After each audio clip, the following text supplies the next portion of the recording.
Alright guys, so this is on Eldar Jetbikes and how to use them effectively. Now, what are Eldar Jetbikes? What are they good for? Eldar Jetbikes are really good at, just being quick. They are, bikes, so, you can move 12 inches and shoot, or you can, turbo boost from 18 to 24, which is really nice. So, you can kind of pick your battles. Not like all the time you can't really do it, but most of the time you can pick your battles and, and just kind of like harass the enemy, which is cool. Always fun. Alright, so let's just talk about some of their war gear. They are 22 points a model, and they have twin-link shuriken catapults, which is nice because anything twin-link is always great. More hitting, more wounding. And you can take 3 to 12 of these guys. Which can be quite expensive, but they're a cool unit. Or you can have, like, a small squad like this, such as 4, or multiple squads that are smaller. Every third Guardian can take a shuriken cannon at 10 points. I think this is great, because it gives you a little bit more power, a little bit more, distance. It's, 24 inches, strength 6, AP 5, 3 shots, which is cool. So it just gives you more like oomph, basically, and more distance to kind of like keep out of close combat, which, these guys are not good at close combat. You do not want to get them in combat. If you get them in combat, they're probably going to lose, or just be stuck there until they lose, unless you get lucky and actually win, but normally that doesn't happen. Okay, so you can also accompany a squad with a warlock for 45 points. Now, unless you have like a huge squad or something, I guess you could, but I usually don't, and the reason why is because I don't really find that the warlock powers, even though they're great in most units, I don't find them to be that effective in a jetbike squad unit. Okay, well, let's see. Conceal, you get a 5+ cover save. Now, jetbikes have the ability to turbo boost, which, as I explained, a few minutes ago, you can just fly around 24 inches, or 18 to 24, as long as you end 18 from where you started, and you get a 3+ cover save. So, in my opinion, I would rather just do that and get, a 2 better cover save. Destructor's the second one, and that's a range, template, strength 5, AP 4, assault 1, and that basically says that hey, you got to be.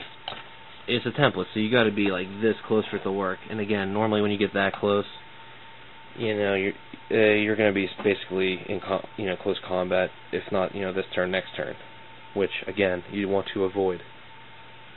Embolden's actually not too bad. It'd probably be the one that I would probably consider, and that allows you to reroll any failed leadership tests, which isn't too bad, especially for smaller squads. Because you might get shot at and lose a guy or whatever, and have to take a leadership test, and if you fail, you're probably going to be off the board. So that's not too bad, but I normally again don't bother. And the last one's enhanced, and that gives you a 1+ weapon skill and initiative, which again basically means that you got to be at least, for that to be effective, you have to be in combat, and I don't like that. All right, so how do you use these guys? I think, if you use these guys, you got to kind of be like aware of your surroundings. You got to try to keep them behind cover, or at least out of sight of the enemy, which again are these Necrons down here. And what you do is you basically use them as a sniper type thing. Now, I don't have a shuriken cannon, but I'll just say that the smaller base is the one that actually has been upgraded to this.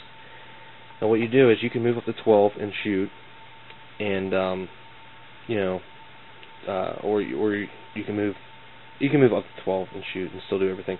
But what I like to do, which I think is effective, is you can move out to 6, so the whole squad comes over, and then just shoot with your shuriken cannon down at the enemy, which of course has to be in range. I'm not going to measure. I'm just going to assume that they are. And then, try to kill them. And at the end of your turn, because like the Eldar are like the, grav technology, like geniuses, you get to move in the assault phase 6 inches. as long as you don't assault that turn. So, basically, you pop out 6 inches, you shoot, and you just pop back in behind cover, which is nice, because now they can't see you again, and I mean, of course there could be another unit, that moves up, but you got to be aware of that, or at least try to. Now, that's basically what I do, and you can kind of pop, you could shoot infantry with this and so forth, but I usually don't bother, because, I mean, it's 3 shots, it is, a 6 strength, but you only get 3 shots, so, and it's not twin link, so you're probably going to be missing most of the time, and you got still wound. Now, you can shoot also vehicles, like light vehicles, like land speeders, or like rhinos and stuff. Because of your quick, you can kind of like try to expose to their weaker side, or their rear armor, that type of thing. Light vehicles, transports, and stuff like that. Now, say if there isn't any terrain. We'll just say there's no terrain. I would not put these guys on the table.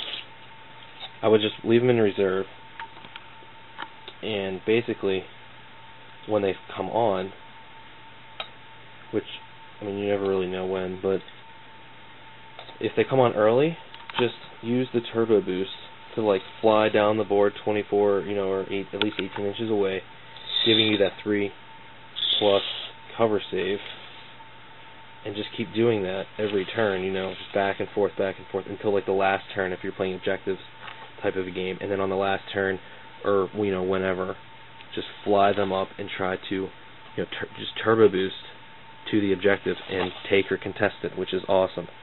It's just like a pain for them, which I think is great. That's if you come on early. Now, if you come on, late, say you come on like the last turn, and you're like, the enemy might be like, alright, it's the last turn, as long as I just do this or hold this, I'm going to win.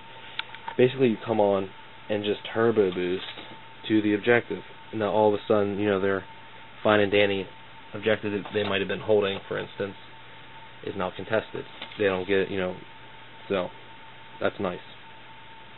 Alright, I'll say for the last thing, you actually go on the offensive with these guys, and you want to actually go down and kill people, or so forth.